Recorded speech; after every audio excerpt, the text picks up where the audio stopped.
Yun no, mga idol no. Update ho tayo sa batang na-rescue natin no.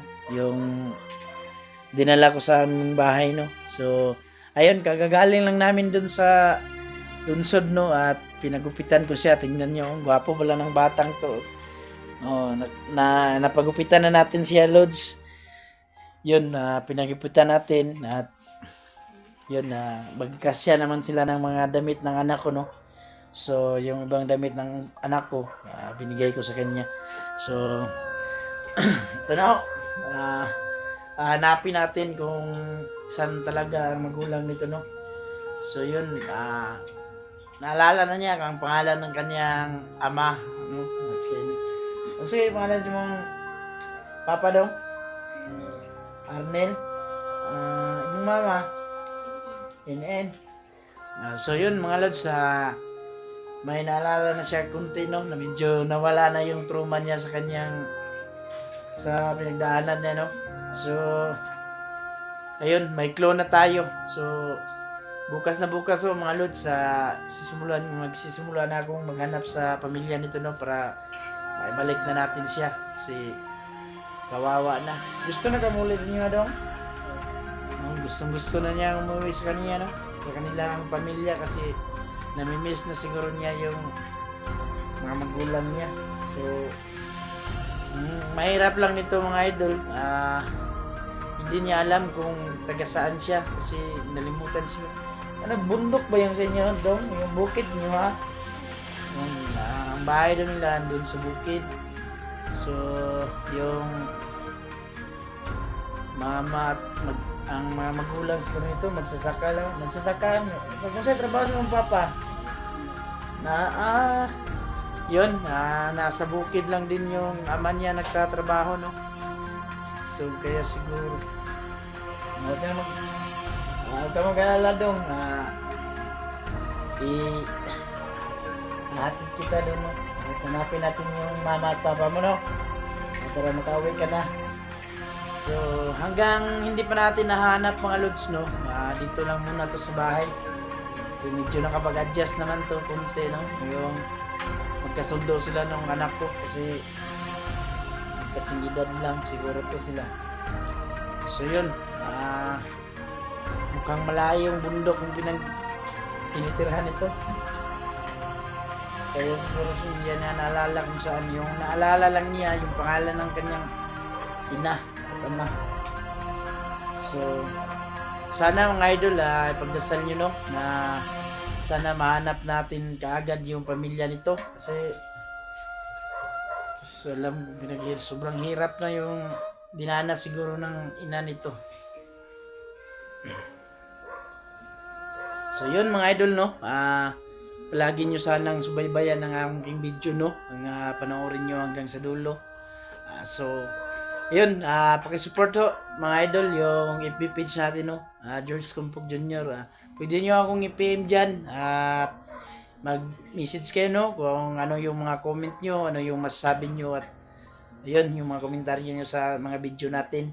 So yun mga lods no, abangan nyo ang mga update sa batang to kasi kailangan nating isauli to sa tunay niyang mga magulang kasi kawawa naman. Hindi natin lubos maisip kung gaano ka hirap na yung dinanas ng mga magulang nito no. So shoutout nga pala sa iyo no, Mami Bibot, ingat ka lagi diyan Mami Bibot no. At pati na rin sa iyo Herman Makahelos no idol, ingat ka, pagaling ka diyan idol. At lalong lalo sa iyo no, Nanay Gloria Camuglia no, Nay, ingat ka palagi diyan Nay no. At saka yung team hunter natin, kayo lang sapat na. Yun, yung mga mababait nating admin dyan, tulad nila ni Ma'am Ara Carlos, ni Taiko, si, yung kumari ko, no, si Manabat Santos Mino, yun, Mari, pagaling ka dyan, Mari, no, at saka, alam nyo mga idol, nung dinala ko to dun sa bayan, pinagupitan ko. So, tuwang-tuwa sila kasi may konti tayong pera pa doon. Pinakain natin sila doon, no? Mga pinasyal ko sila doon. So kahit ganun man lang, ranasan din ng batang to no, na masarap palang mamuhay dito sa Patag, no. So ayun, masaya naman tayo at may recovery na yung mga ginagawa natin, no, na pagtulong sa kanya. So ito na yung anak kong isa. Nakalay anak. Amigo naman din ka rin. So kasing edad lang sila mga idol, oh. Yung anak kong isa, oh. Tara, magkasundo to. Sila lang naglalaro nito. Ng dalawa. So,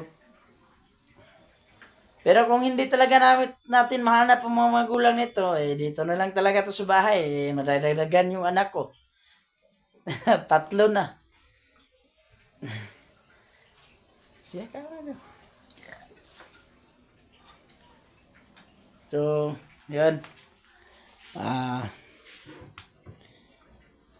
Sige na.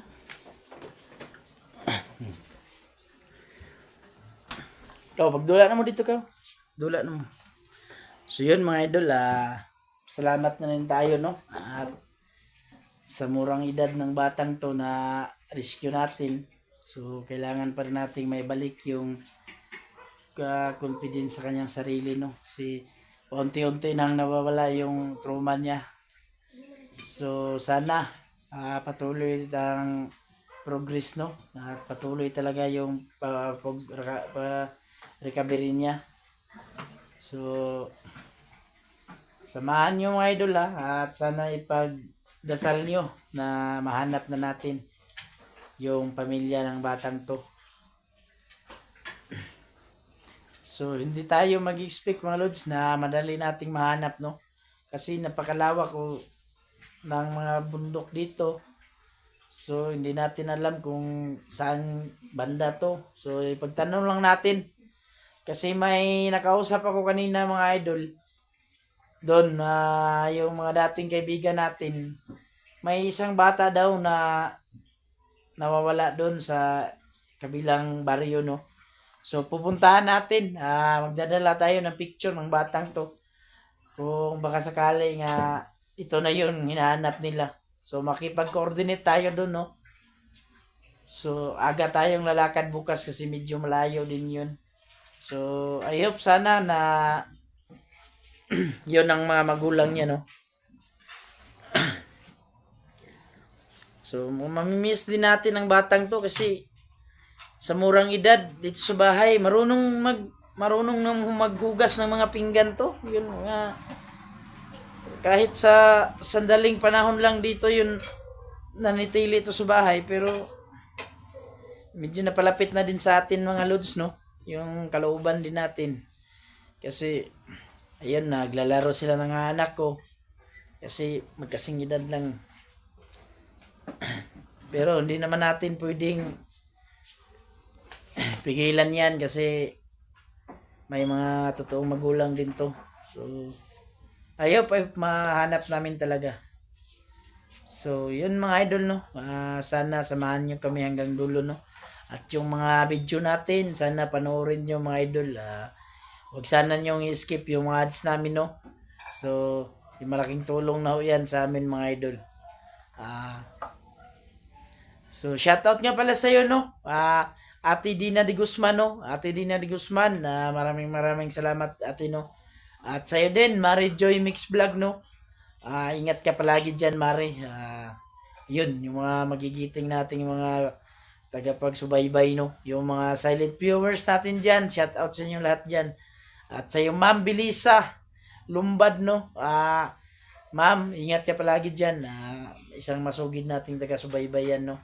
So maraming salamat ho sa inyong suporta, no. At sana pagpatuloy nyo pa rin kami suportahan hanggang sa dulo ng aming buong team Hukbong Pagbabago. Yun, so yun, no, yung mga kasamahan natin naghahanap na din noon sa anak ni Rusty. Kailangan na ding ma-rescue yun. So latol niyo ang nakadon kaya kasi nagpaalam ako sa kanila, marami naman kami, no. So sinabihan ko siya nga tol, pwede ba nga isauli ko muna yung bata, hanapin ko muna yung pamilya niya kasi medyo alam niyo mga lods, ang batang to sa tuwing natutulog to sa gabi parang binabangungot. Ayun, parang yung ano bang tawag dun sa Tagalog yung alingasa, yung sa Bisaya na yung parang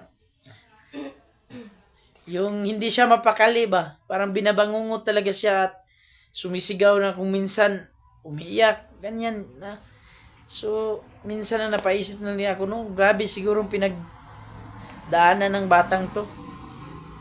So, yun mga idol, sana mahanap na natin, no. So, abangan nyo na lang ang mga susunod naming video, no. Abangan yung mga video natin mga lods. At sana, pagdasal nyo palagi na ligtas kami sa lahat ng mga explore, no. So, yun lang mga idol. Maraming salamat sa inyo, no. God bless you all.